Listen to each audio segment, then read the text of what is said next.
Amma ba'du, masih terkait wara.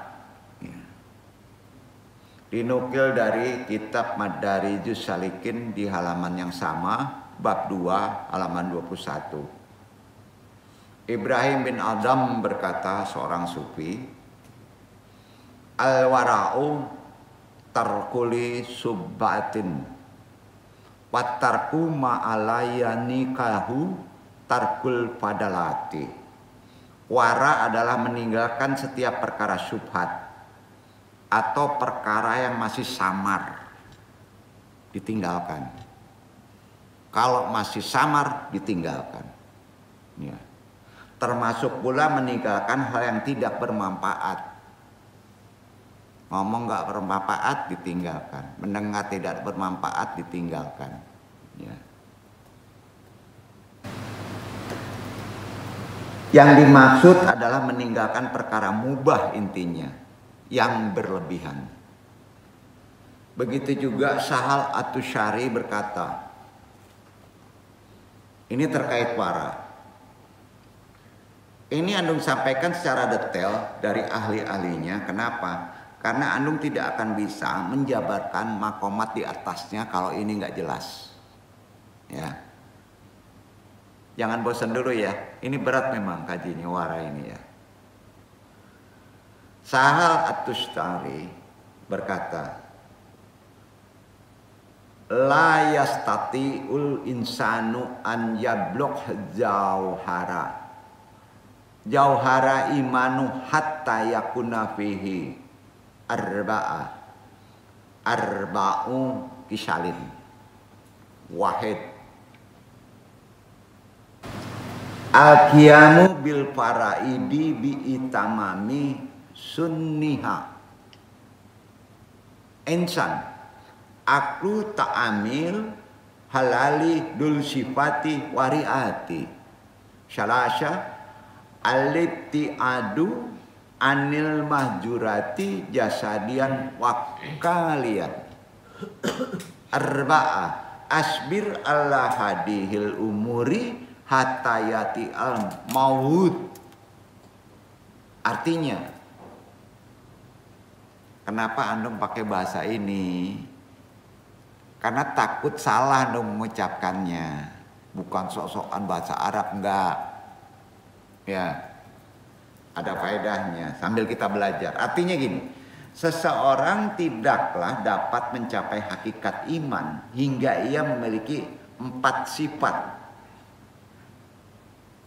Hakikat iman ya, hakikat iman tertinggi.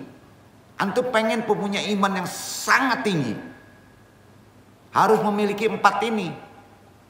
Sering kan, beriman enggak, kan gitu kan? Hakikat iman yang tertinggi adalah begitu, harus ada 4 sifat ini. 1, menunaikan amalan wajib dengan disempurnakan amalan sunnah. Al-qiyamu bil faraidi bi itmani sunniha. Betul kan? Nah, yang kedua, aku ta'amil halali dul sifati wariati. Makan makanan halal dengan sifat wara. Ini halal. Makanan misalnya goreng halal. Ya. Misalnya apalagi? Tempe apa kemarin? Mindoan ya, halal kan? Betul kan? Betul kan? Tapi pas dimakan ragu nih. Tinggalkan. Kenapa ragu? Gua tiap hari kok orang lain aja yang ngasih. Kayaknya nggak enak nih ya. Takutnya saya dianggap pelit. Duduk. Maka besoknya robah. Makannya jangan kebangetan, dia ngabisin kan. Sampai begitu benar tuh. Kira-kira ketangkep nggak? Kan kepekaan itu kan udah mulai jarang sekarang. Nggak ada sangkut paut dengan orang berduit dengan tidak berduit, tidak. Tidak. Nah, jadi makan makanan halal dengan sifat wara. Sifat wara itu yang susah. Ya, yang ketiga nih ya. Alibtiadu anil mahjurati jasadian waklian. Menjauhi larangan secara lahir dan batin. Kita menjauhi larangan lahir aja. Ayo. Batin juga dijauhi. Misalnya nawaitul kita jelek ke orang itu, walaupun kita berhadapan dengan manis, nggak mau dia. Kejujuran, syirik. Duduk nggak? Berat kan? Nah, keempat, sabar dalam hal-hal tadi hingga maut menjemput. Kan disebutkan tadi, asbir ala hadihil umuri hatta yati al mawutu. Sabar dalam hal-hal yang sifatnya 3 tadi hingga maut menjemputmu. Sanggup nggak kamu bersabar mempraktekkan 1, 2, 3 sampai maut menjemput? Berat nggak? Karenanya ulama syahal juga berkata, man aklil haram sa'aulam ya'lam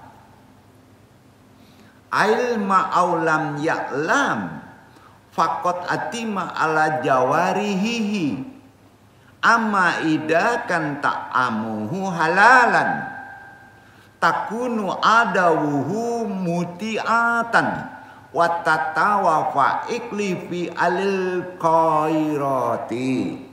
Siapa yang makan makanan haram dalam keadaan ingin atau tidak, ya, ingin atau tidak, baik ia tahu atau tidak, maka bermaksiatlah anggota badannya. Sudah bermaksiat tuh anggota badannya. Nah, namun jika makanan yang ia konsumsi adalah halal, maka patuhlah anggota badannya dan akan diberi taufik melakukan kebaikan. Jadi hati-hati, kalau perut antum masih ada haram, ya, antum jangan terlalu banyak berbuat amal. Berat nggak? Karena bereaksi. Jadi gimana puasa diem sampai habis terbuang? Ini kemarin Bung Kaji itu. Ini terkait wara. Ini diandung nukil dari Sholahul Ummah fi Uluhil Himmah, karangan Syekh Syahal, bab 4 halaman 326. Itu referensinya. Aduh, sampai referensinya, karena syukur-syukur ada yang mau ngebukuin. Gitu kan.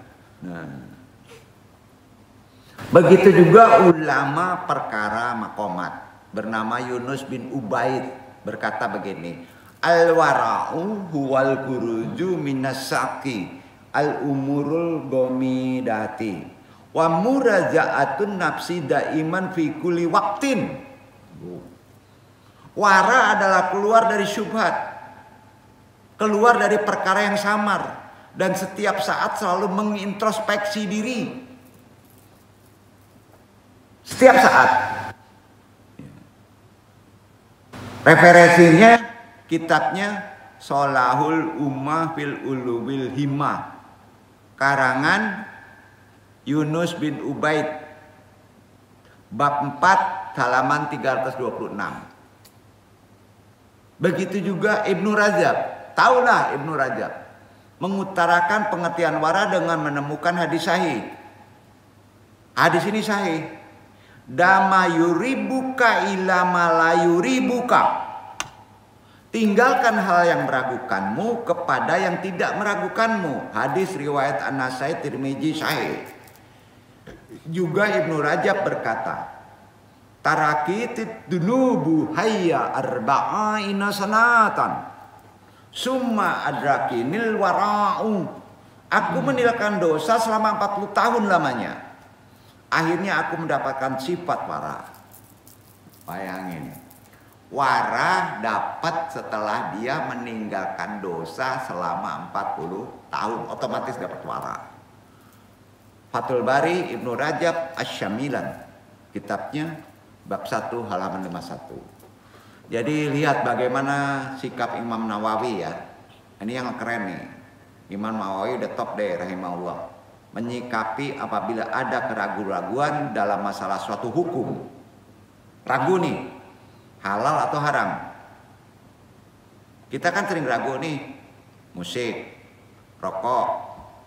Beliau berkata begini, faida taraddada syai'un bainil halali wal hurma walam yakun fihi haswala izima ajtahadahil mustahidu fa al haququ bihadina bil hadis syar'i faida al haqqahu bihi syaraha halalan wa qad yakunu gairu kalin anil ahtimali bayini fayakunul wara'u tarkuhu wa yakunu dakilan fi aqwali sallallahu alaihi wasallam faman itaqad subuhati faqad astabara lidini wa arihi.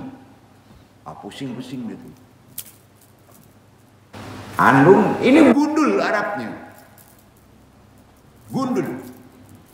Kalau nggak tepat salah arti loh. Yang duduk nggak belajar Arab gundul. Yang pakai baris aja masih ngaco. Pengen bisa kayak gitu nggak? Tentunya pengen kan? Betul kan? Banyakin zikir.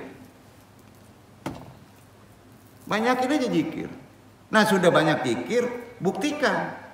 Mulai belajar botak. Maka kitab-kitab lama bisa antum libas tuh. Ada ulama keren dari Jawa namanya Gus Baha tuh dia jagonya.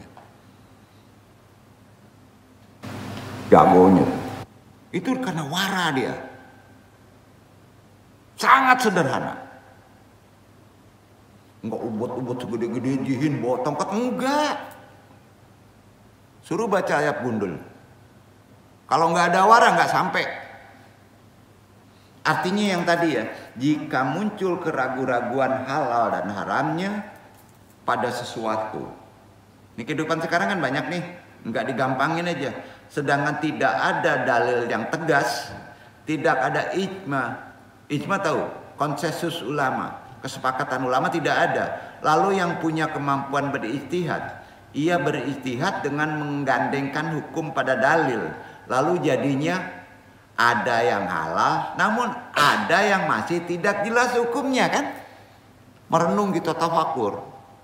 Ada yang halal, kok ini nggak jelas hukumnya, ragu.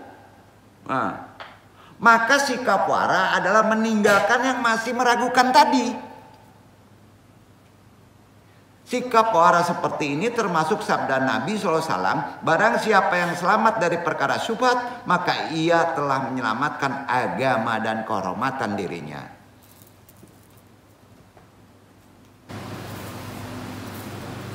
Hadis Muslim bernomor 128. Itu yang terakhir hadisnya tadi. Karenanya kosa kata wara memiliki makna.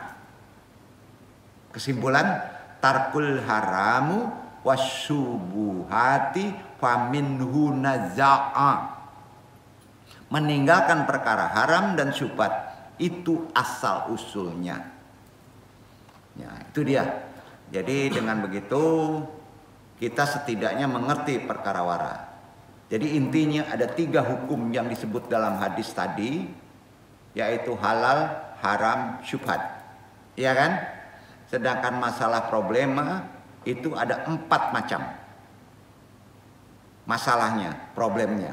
1, yang memiliki dalil bolehnya maka boleh diamalkan dalilnya menjadi bolehnya. Pusing. Yang kedua, yang memiliki dalil pengharaman maka dijauhi demi mengamalkan dalil larangan. Yang ketiga, yang terdapat dalil boleh dan haramnya sekaligus, maka inilah masalah mutasyabih yang masih samar. Itu mutasyabih. Menurut mayoritas ulama yang dimenangkan adalah pengharamannya. Yang keempat, yang tidak terdapat dalil boleh juga tidak terdapat dalil larangan, maka ini kembali ke keadaan hukum asal ibadah. Ya. Di situ kita mesti mengerti fikih. Sedangkan dalam masalah adat, masalah muamalah adalah halal dan boleh. Demikian pembagian dari Syekh Sa'ad bin Nasir Asy-Syatari dalam Syahar Al-Araba'in An-Nawawiyah Al-Muqtasyar halaman 64. Itu referensinya. Karenanya perkara syubhat Ada yang tahu dan ada yang tidak tahu. Yang dimaksud di sini adalah perkara tersebut masih samar atau syubhat. Menurut sebagian orang, Nabi SAW menyebutkan kebanyakan orang tidak mengetahui perkara syubhat tersebut. Perkara syubhat ini sering ditemukan oleh para ulama dalam bab jual beli dagang. Kan? Nah sekarang jual beli, kalau uang itu pinjam di bank gimana? Untuk modal. Ada yang bisa membahas gak? Ya, gimana tuh? Ini sering ditemukan oleh ulama perkara bab jual beli, belum terpecahkan. Insya Allah bersambung ke bab 2 untuk perkara khusus syubhat. Karena syubhat itu sering terjadi di kehidupan sekarang, membingungkan dalam perkara fikih.